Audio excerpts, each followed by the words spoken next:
And finally, number 1 in the list, the battle for Castle Itter, which isn't a film, and needs to be a film, because it was so bizarre, so utterly ridiculous, that you probably won't believe it ever happened. But it did. Castle Itter in Austria was being used to imprison several French VIPs, including former Prime Minister Edouard Daladier, former Prime Minister Paul Reynaud, Charles de Gaulle's elder sister Marie-Agnes Chialot, a couple of generals, and bizarrely tennis superstar John Barotra. 2 days after Hitler committed suicide, the SS guards at the castle fled, and Zvonimir Kuchevich, a Yugoslav resistance fighter also being held there, escaped to try and find an American patrol to rescue the VIPs. He eventually found the 103rd Infantry Division, who organised a small rescue party of 14 US troops and 2 tanks. And 10 German soldiers.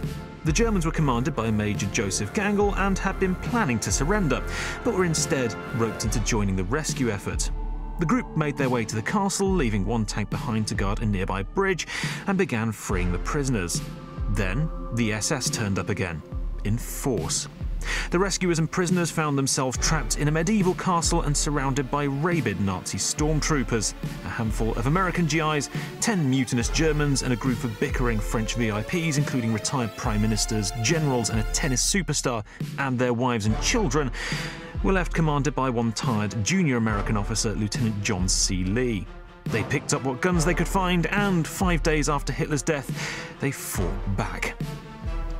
The tank was destroyed, the German major killed, but just as defeat to the numerically superior and better equipped SS seemed inevitable, and with a rocket launcher lined up to blow down the castle doors and end it all, a relief column arrived, saving the group from utter annihilation.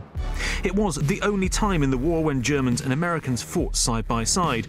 It was probably the only time in the war when Germans, Americans, and a retired French Prime Minister fought side by side, let alone 2 of them, and it has, quite rightly, been called the strangest battle of World War II.